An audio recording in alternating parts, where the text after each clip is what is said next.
we're going to make actually roasted peanuts today. This is a tray of 3 bags of 10-ounce raw Spanish peanuts. And as you can see, they have the shells on them and they're uncooked. I put them in the oven at 350 for, you can go for 20 to 25 minutes. I actually bake them for 25 minutes, these raw Spanish peanuts.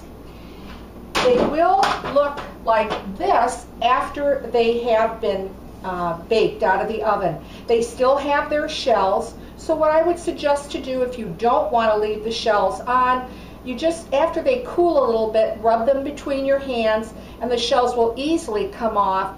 Use a strainer with the peanuts, put them in there, and you can shake off the rest of the shells. Next, the peanuts, when they're completely done, will look like this.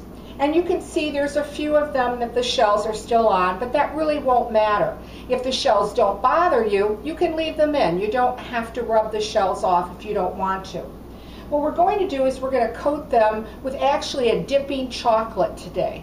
And I'm going to simply put the roasted peanuts, again these were 3 bags at 10 ounces apiece of peanuts that I roasted in the oven.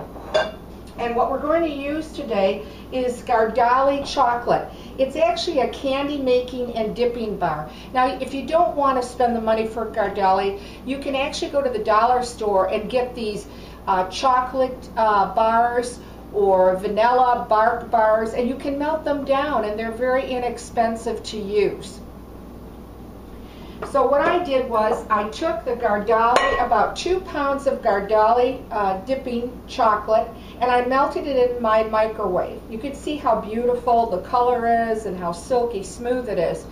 And I melted it on my melt cycle in the microwave. If you don't have a melt cycle for your microwave, you can use the defrost button, and it should run about 2 minutes. Check it every 15 seconds or so to make sure that the dipping chocolate or vanilla, whatever you're using, is completely melted.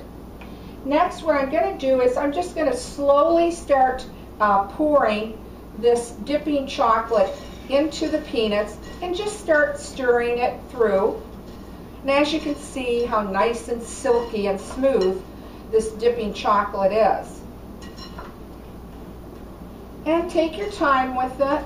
Make sure that all the peanuts are all coated. Now, if you don't want to use peanuts, you can use almonds, you can use walnuts, you can use any type of nut that you prefer.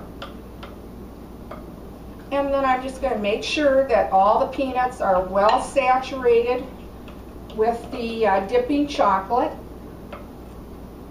This is really fun if you want to do it with your kids, get them involved. Just to be careful that the peanuts, when they come out of the oven, are going to be hot so that they don't burn their hands, that type of thing. And now you can see that all the chocolate has covered the peanuts very nicely. It's all incorporated in the bowl. The next step is that I took a 13 by 8 baking pan and I lined it with wax paper. Now you can use parchment paper too if you prefer. And then I lightly sprayed it with an oil spray so that the chocolate and the peanuts won't stick on the 13 by 8 pan. Now I'm just going to simply pour the chocolate peanuts into the pan and get all those out. This is a really inexpensive recipe. Basically, you could make, well, this much for about $5, and you're rendering about 2 pounds of chocolate-covered peanuts or whatever nuts that you use. And then just spread it evenly. Now you can use a spoon, a wooden spoon, you can use a spatula, whatever you have or whatever you prefer, and just even it out as best as you can. Spread it out evenly from one edge to the other of all the chocolate covered peanuts. Now if you really want to set these up fast so that you can get to trying and eating them right away, then you could put them in your refrigerator for 10 to 15 minutes, or you can put them in your freezer and let that chocolate settle, get hard, and they will come out beautiful. When you're done, you can actually take a knife and just start breaking them apart, and they will taste wonderful. So what a great way of enjoying a snack and save some money in the process. I hope you like this recipe today, and if you do, please subscribe to my channel.